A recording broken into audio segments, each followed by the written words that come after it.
They were a small local clinic, very modest Google Ads budget. It was like $3K a month. Their cost per lead was like $300 and something dollars. So I take over the account, I make a bunch of optimizations, I make some tweaks, changes, etc.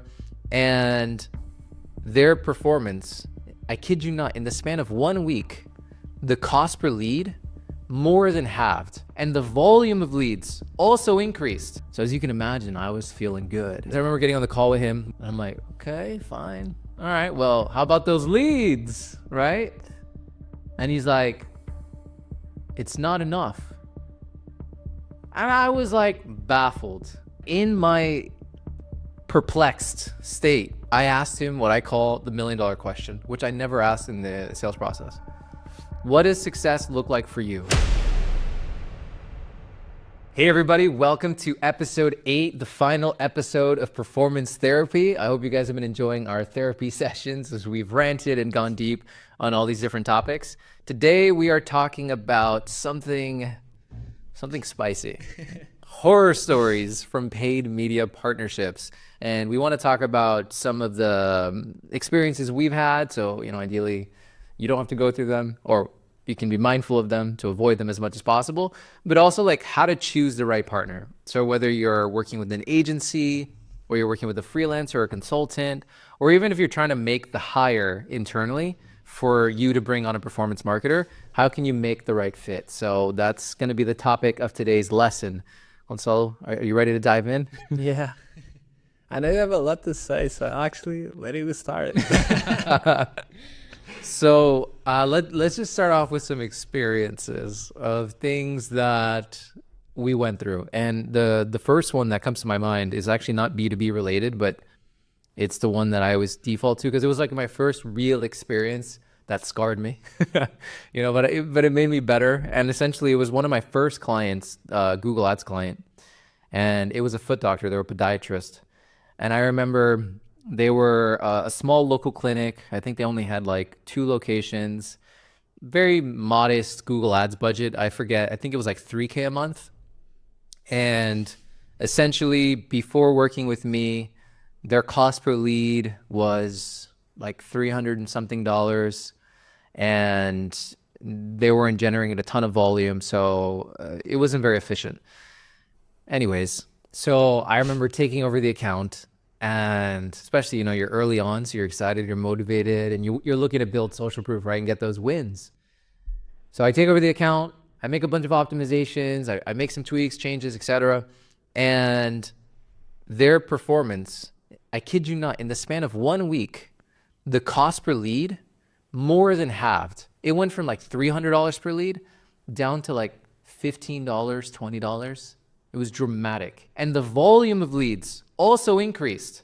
So it wasn't like a ROAS scenario at e-commerce where, hey, I got a 700% ROAS, but I killed sales. Yeah. It was I drove more leads at a dramatically lower cost per lead.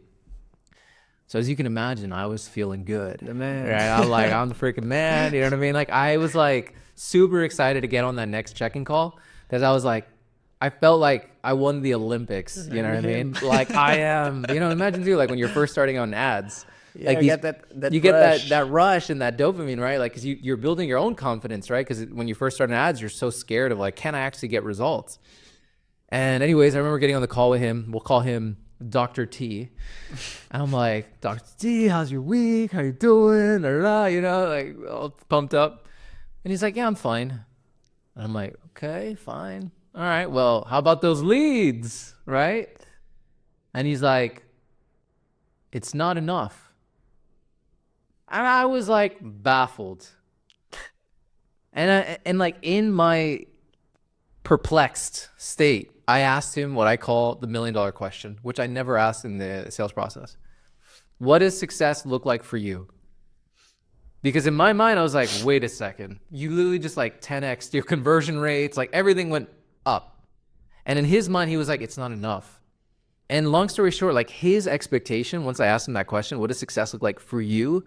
It was ridiculous. It was like, when you actually ran the math, it was like not $30 a lead that he wanted. It was like $30 a customer, which is like, it just didn't, there was no world where this was like actually happening. And this is like, leads me to an important point is like, I can't tell you how many paid media programs are killed not from a lack of campaign structure or even budget, but a lack of poor expectations. So framing good expectations from the beginning is imperative because it is the lens in which you view success, right? So anyways, from that, I was scarred. And now I'm always trying to get as clear as I can in terms of like, what do you judge as success, right? A good way to frame that question as well for all my agency folks is what needs to happen in order for you to renew the contract. That's a good one, right? It gets more specific where it's like, what do we need to bring to the table for you to feel like it was worth it? Another one, if you're in-house, is what performance would I have to drive in order for you to be open to the conversation of a bonus? Then it's like, whoa, okay. And also too, like if you're going to frame that question, you got to back it up, right? Because you're going to like set that expectation now too. So be careful. But that was the first one that came to my mind around like, I was just like devastated. From that point on, I was scarred. And now I'm like always dramatically, goal-based, running the math, just making sure, hey, is this mathematically winnable before entering the game, right? Of all the iterations and the experimentation that we talked about and so on and so forth.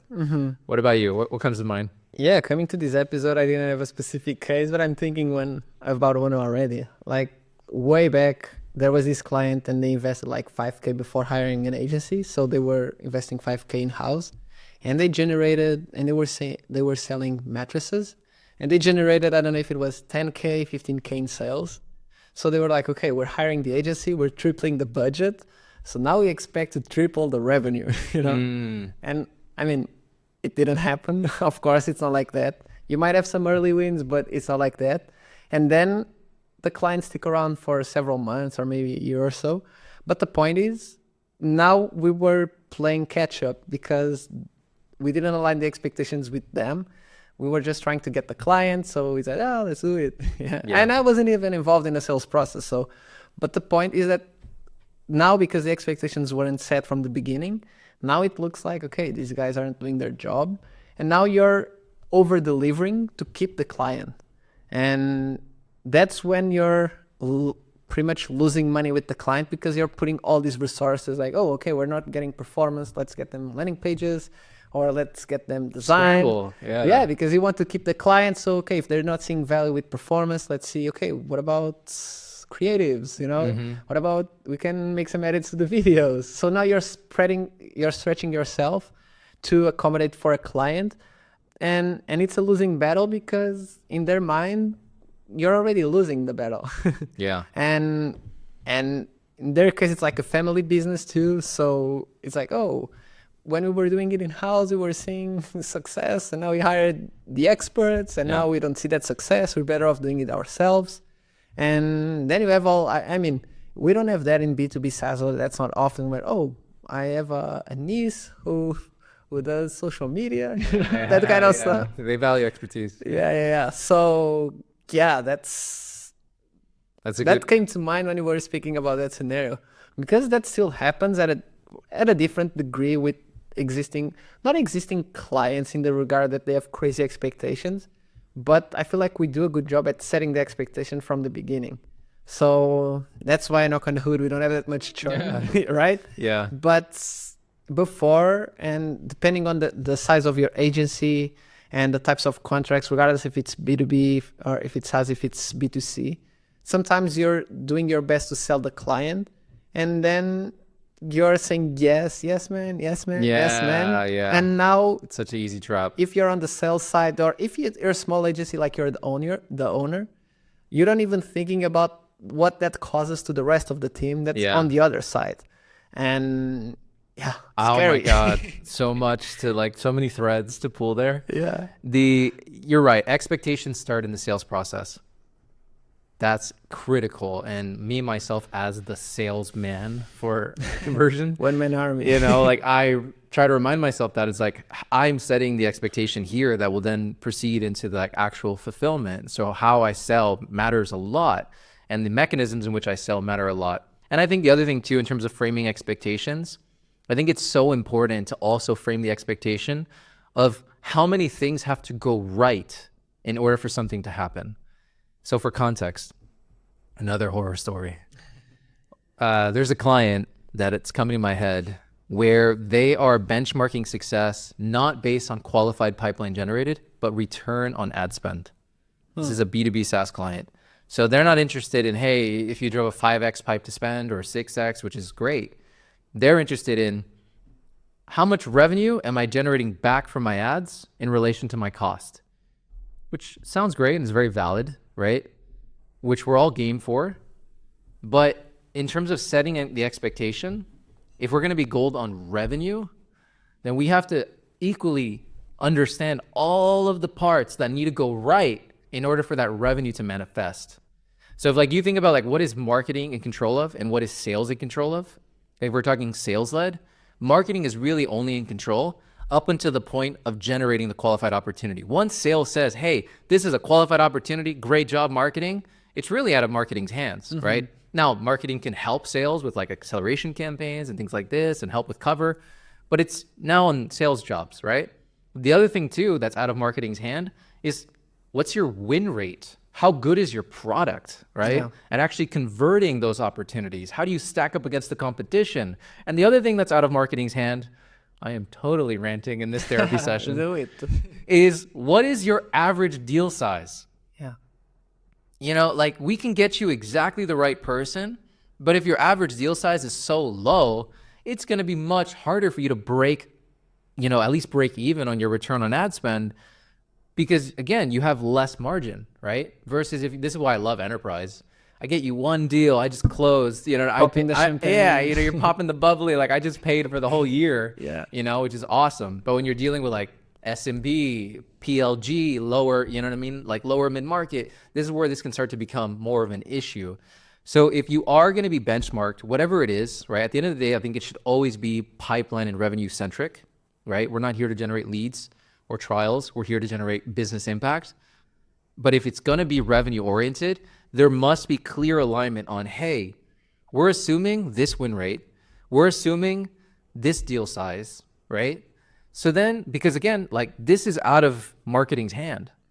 So then You play with the averages. correct, you play with the averages. And then you can do like a worst, moderate, and best case scenario. Hey, if the win rate is this, then we can expect this. If the win rate is this, we can expect this, and so on and so forth, right? And then you set the expectation. Because in that client example, as an example, we didn't do the best of job at setting expectations. And we're driving like a 15x pipe to spend. It's like ridiculous, like how efficient we are in terms of every dollar, how much pipeline we get back in qualified pipeline. But the ROAS right now is just over 1x.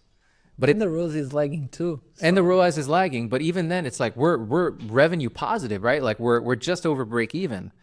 But now the goal is not to break even, it's to 2x, right? So this is like where expectations is so important, and you set that frame and that foundation where it's like, okay, if this is going to happen, because I think that's one of the issues that, at least on the agency side, and it also happens internal too, like when I ran ads at companies, is they think of performance marketers as like magicians, and it's like, hey, here's this thing.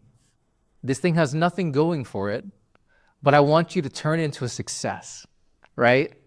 And it's like crazy. It's fundamentally flawed. Like at the end of the day, ads are an amplifier. If something's good, we're going to amplify it and more people are going to resonate, right? This is why messaging is so important and positioning is so important. Like foundational business things that all impact, hey, did the ad actually drive a good ROAS or pipe to spend or cost per lead or whatever, right? But these are like the business things that are going against you. So I think it's super important. And one tactical thing for everyone listening to frame expectations in the sales process is walk your prospects through an audit. And in the audit, point out everything. Like show them everything of like, this is what absolute excellence looks like in our frame of example of like, this is what a world-class paid media program looks like. In our case, we do it all based on the scale framework, which we teach in our Building a Payment course. So this is what it like strategy looks like, reporting, campaign execution, right? Iterations of experimentation, expansion, all of it. And then you run them through it and you show them and you're like, how are you against this right now? And now they have like a much bigger worldview Or now, not only that, it also helps with your sales close rates, because now they also see they need more help from you, not less, right? They have more of a pain to solve, not less. So it definitely went on a rant on that one, but this No, is, and they trust you too, because they at trust that you point, there's no guarantee 100%. they're going to become a client. And if anything, they already walked away with some insights, with pretty much an audit, not even ad channel audit, because that's something they can even outsource. It's straightforward, but paid media audit. So, Yeah. One other horror story really fast that comes to my mind was one client who recently started working with us not too long ago. They had spent like 100 grand on Performance Max. You know what I'm talking about. They spent like 100 grand on Performance it's Max. happening a lot lately. Yeah, like they're spending all this money because Performance Max in platform, like one of the worst things you can do is just blindly trust the platforms. And performance, like you look at the platform, Performance Max looks like gold, you know, like the most conversions, the lowest cost per conversion, all this stuff. But then you take a step back, which is what we did, and we're like, hey, they're saying we got 500 leads. Can we see that in our CRM?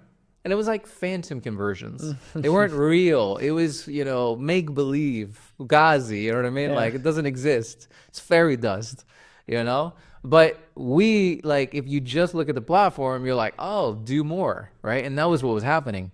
And long story short, we realized like it was just not true, and they had wasted 100 grand. And you know, like I'm ranting here, but like that's $100,000. This is not like Child's play. yeah, like this is real money, you know? Can you imagine? And one of the things, like I always tell people, if you want to get better at running ads, run ads for yourself. The way I personally learned how to run ads was with my own business, and I had a DJ business in college. I remember what it felt like. That first dollar. You know what I mean? Like spending that credit card and going a day, 2 days, 3 days, and not getting anything. You feel it, you know what I mean? Mm-hmm. And like you don't lose that feeling of like pain, you know? And I think way too many people are just careless with their budget, and they just spend it frivolously. So if you're listening to this and you really want to be world class, like start a side business, do something, you know, where you have an opportunity to just invest your own money, and you will be better for it. So now when you operate your client's money or you operate your employer's money, if you're working in-house, you can be much more, you know, mindful of the spillage, which again, if you're doing experimentation, hopefully there's not as much, right? Just to be mindful of time, let's transition now into, you know, not, you know, we frightened some people. Let me just add something. Yeah, real for fast. sure, Like, for sure. Just hearing you speak, and if people watched throughout the series, like most of the horror stories, common traps, it seems to be the ones that make most sense in theory. Like if you remember, like you go back, oh, I have an over personalized funnel, makes sense, right? Perfect sense actually. PMax makes perfect sense when you go back, like, oh, I have search ads, I can show on YouTube, I believe, like discovery, all these placements, I get visibility, I get conversions. Again, perfect sense if you're not a seasoned marketer, right? If you're not in the ad channels every day. So there are a lot of common things, and that's maybe too why it's an easy sell for people and why they want to do it. Because again, in theory, it makes perfect sense, but the reality is that not so much. And can you imagine, like that client, they spent 100K on PMax. Can you imagine if they hired, even if it's like a consultant to advise them on the decision to launch PMax, even if they paid the guy or the girl like 5K, just tell me yes or no. Yeah, They it would be worth say it. 95K. Yeah, it would be You know, worth it, yeah. and that's the type of know-how that sometimes in-house teams don't have, or maybe because the marketers leave the companies, or whichever the case might be, that help, even though, and some of our clients also take into account agency fees when they look at ROAS, pipe to spend, and that's fine. But ultimately, that know-how, that value, and that's why, I mean, not to to pull for ourselves, like that's why we have senior marketers that not only launch campaigns for you, because that's eventually going to get automated, that's the truth. Yeah. They are a partner, and that's the stuff, that's the real value. So I think that's the perfect segue as well. Yeah. Have you ever heard the analogy of like the plumber story? So basically it's more or less this this person was having issue with their plumbing. So what do? They called the plumber. The plumber quoted them like $1,000. And the plumber shows up to the house. The plumber looks at the pipes, takes a step back, grabs a wrench, hits the pipe. The water starts to flow again. And then the plumber looks at the person and says, okay, that would be $1,000. And the person looks at the plumber and goes, why am I going to pay you $1,000? That took like 5 seconds for you to do. And the plumber, more or less the story goes like, it was $100 for me to get here and $900 for knowing where to hit. Yeah, that's like the expertise, and that is absolutely critical in terms of finding success. and a lot of people discredit that, and also too because you get burned. Like we're talking about horror stories that we face, but if there are in-house marketers watching this, they have horror stories from working with agencies. Yeah. So it's not isolated, and yeah. That's a perfect segue. Let's talk about how to make the right choice in terms of partnerships. So if you're thinking about hiring an agency, a consultant, or again, you want to hire somebody in-house to help scale your paid media program, what are some things to look out for? So I can kick us off really fast. One thing that comes to my mind is compensation structure. So ideally, if you're working with a partner, there is no fixed contracts or ad spend fees. So if you're working in-house, this kind of resolves itself, right? You're hiring the person. More applicable for agencies, consultancies, but no fixed contracts, zero ad spend fees. The reason why this matters, I think there is a place for ad spend fees. I think ad spend fees can work really well if you're a smaller budget, because then the percentage is nominal, right? So for context, if they take 10% of ad spend, well, if your budget's only, $10K, then it's not too bad, right? It's 1 million. But if it's, yeah, exactly, You're making 100K, bank. 500K, et cetera. So if you're a smaller company and you can have an agency that's more fee oriented, I think it can make sense. But just know you might outgrow the agency once you get to a certain level of spend, because now it's just penalizing you, right? They're also incentivized fundamentally to get you to spend more money. Hopefully it's incentivized with more results, but Like the reps. exactly, like the Google reps or the LinkedIn rep, Meta reps, Yeah. whatever. But that, I think, tactically speaking, don't run away from fee-based structures, but I would say only for small accounts. The thing I would absolutely run away from, which talking about horror stories, is when you pay for an agency and now you're locked into a 12-month contract. And the problem with most agencies is they do really well the first month, the second month. Once you get that case study, you get that testimonial, peace. You know what I mean? They're coasting. Coast. And then fast forward, month 9, renewals coming up soon. Guys, let's have a strategy session. Let's review, you know what I mean? Reorient, and then before you know it, we've got all this forward progress. Let's renew for another year, and the cycle repeats. And obviously, if an agency has a fixed contract, doesn't mean they're bad, but just No, something it might feel like we're throwing shade at the agency peers, because of course, if you know AdConversion, we don't have a fixed contract. But I'm not even, when we bring that up, I'm not even talking shade and throwing shade at the agency peers. It's sometimes impossible for performance marketers to put the same effort in one account 12 months in a row, just because they have 10 accounts, 15 accounts. Some of them have 20 accounts, So even if they want, they have, again, if they're lucky, they have 40 hours a month. And what ends up happening, and I was on that side as well, in our case, we run mostly 5-6 accounts each person, right?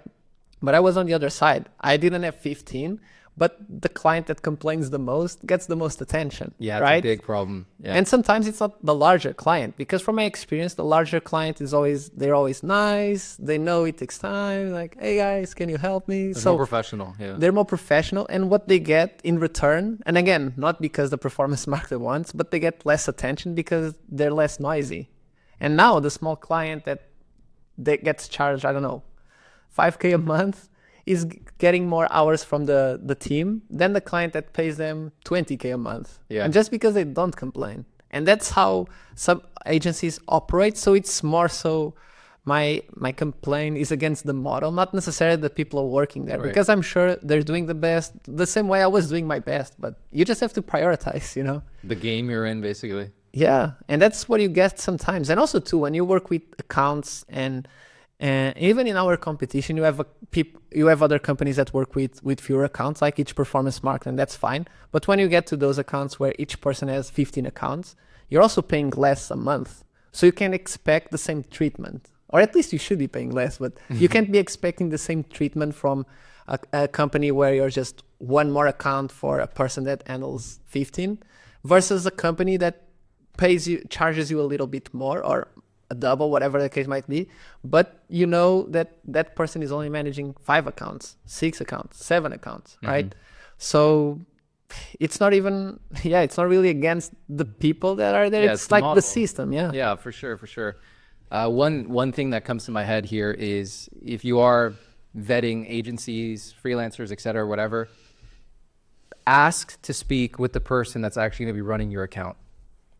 And ask questions around capacity. How many accounts are you working with? You know, how long have you been doing this, right? Really gauge the expertise of the person that's going to be leading the account and not just the salesperson. Especially when you're dealing with smaller agencies like ourselves. The founder is a salesperson.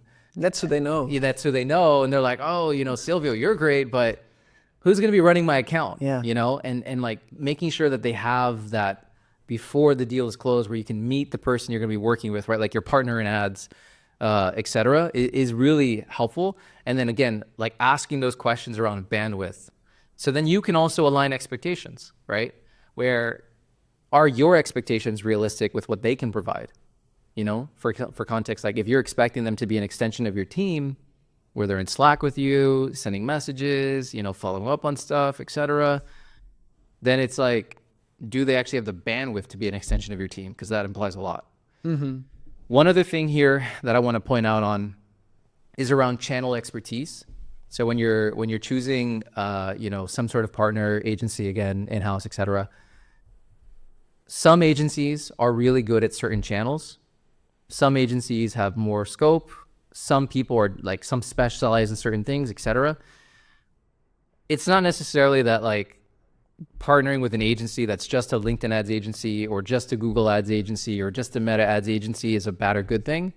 Just make sure that if you do partner with somebody that is just 1 or 2 channels specialization, you already have a lot of context and confidence based on your historical data that those are the channels for you and you want to do more on them.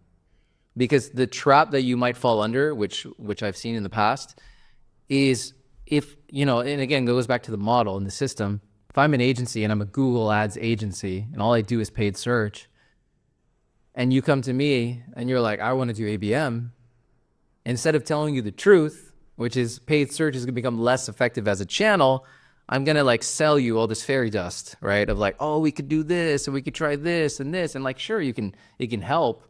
It can drive more volume, but it's incremental, right? What's really going to change your business is running ads on LinkedIn, doing an account-based strategy, getting in front of them earlier, right?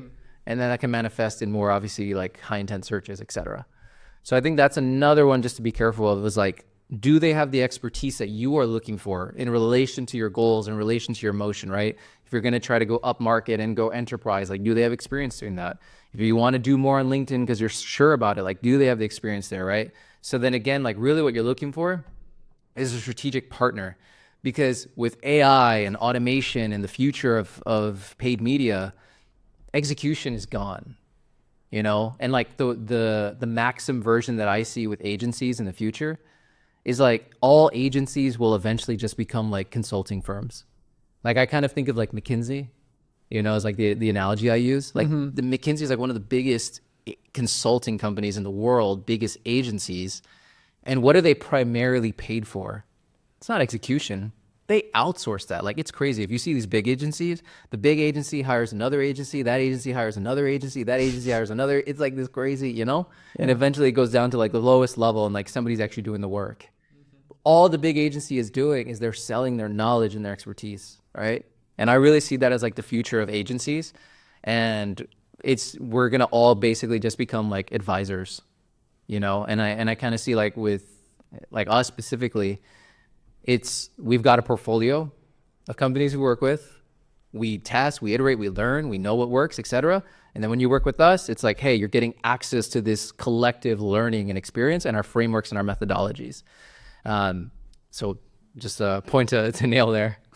Yeah, and it might sound scary, and I mean, with AI and everyone has some FOMO, right?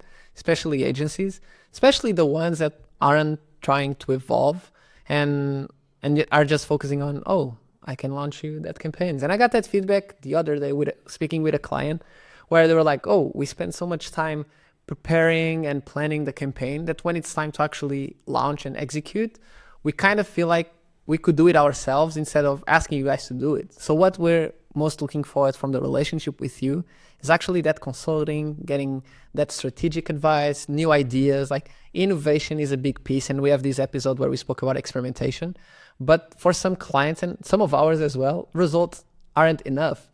Yeah, guys, we're getting good results. Awesome, congrats. Yeah. But what have we tried? Are we trying something new?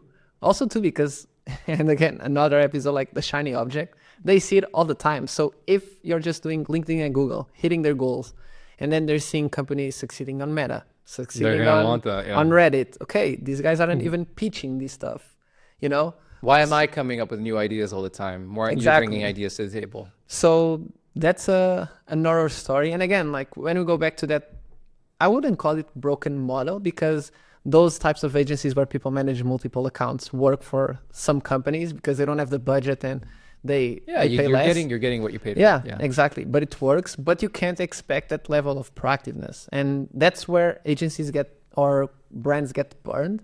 And I've heard it too. And I was on the I haven't worked in-house, but when I was working at an agency like that, I also felt the frustration, but you can't do too much. One thing I would say for all the hirers watching this, like on the on the employee side or employer side, is content and account lists, like audience, is your zone of genius, and product differentiation. That's what you bring to the table in terms of your unique perspective and insights. A strategic partner is going to take that, ensure you get in front of them, maximize, iterate, etc. But don't be so quick to outsource that. And that's a common mistake that I see amongst the people that have like much, like they don't have that ROI in terms of the relationships they have versus others, is because they're outsourcing things that ultimately should always stay in-house. Like, your product better than anyone. You understand the competitive landscape better than anyone, etc. This doesn't mean like your partner can't be up to speed, but you need to bring those insights, right? And then they help you turn that into strategy and then get that to the market. Mm-hmm. I think that's a really important one too. Yeah. Are there any other frustrations that you've seen, like speaking with clients, like being on the other side?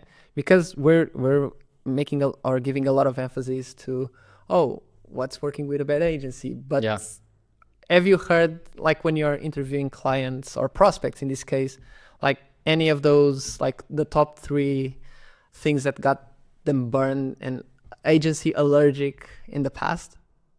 Yeah, the top 3 things the top 3 things that burn these relationships, like these agency horror stories. Because they're making it worse for us, right? Yeah. Now you need to handle those objections. Yeah, 100%. So one thing that comes to my mind is no visibility into pipeline impact. Mm-hmm. It's like one person is speaking English, the other person is speaking Portuguese. The client cares about revenue and pipeline. The agency is talking about CTR and clicks. Fundamentally different understanding, right, of how we communicate success.